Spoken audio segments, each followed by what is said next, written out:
বোঝা যায় এই হাদিস দ্বারা কুরবানি কতটুকু গুরুত্বপূর্ণ তা স্পষ্টভাবে বোঝা গিয়েছে।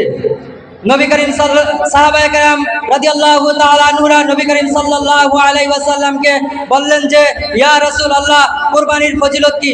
নবী করিম সাল্লাল্লাহু আলাইহি ওয়াসাল্লাম বললেন তোমাদের পিতা হযরত ইব্রাহিম আলাইহিস সালামের সুন্নাত যেমনি ভাবে হযরত ইব্রাহিম আলাইহিস সালাম তার পুত্র হযরত ইসমাঈল আলাইহিস সালামকে হত্যার মাধ্যমে আল্লাহ তাআলা নির্দেশন পালন করেছেন, তেমনি ভাবে তোমরাও পশু জবাই করার মাধ্যমে আল্লাহ তাআলা নৈকট্য অর্জন করবে।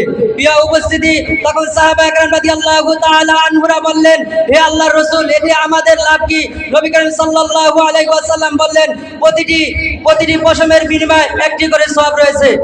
সাহাবায়ে কেরাম রাদিয়াল্লাহু তাআলা আনহুরা বললেন পশু এবং দুম্বার ব্যাপারে কি?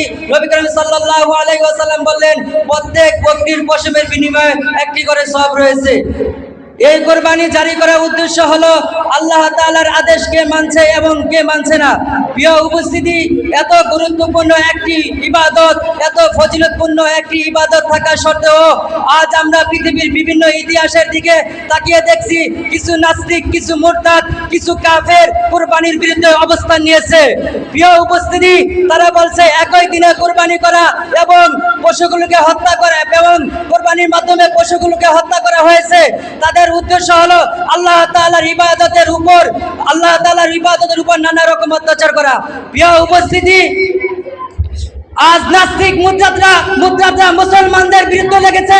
আমি ওই সকল নাস্তিক মুদ্রাদদেরকে বলবো যারা ইসলামের বিরুদ্ধে, কুরবানির বিরুদ্ধে কথা বলে তাদেরকে এই পৃথিবীর জমিন থেকে উৎখাত করে দেওয়া হবে।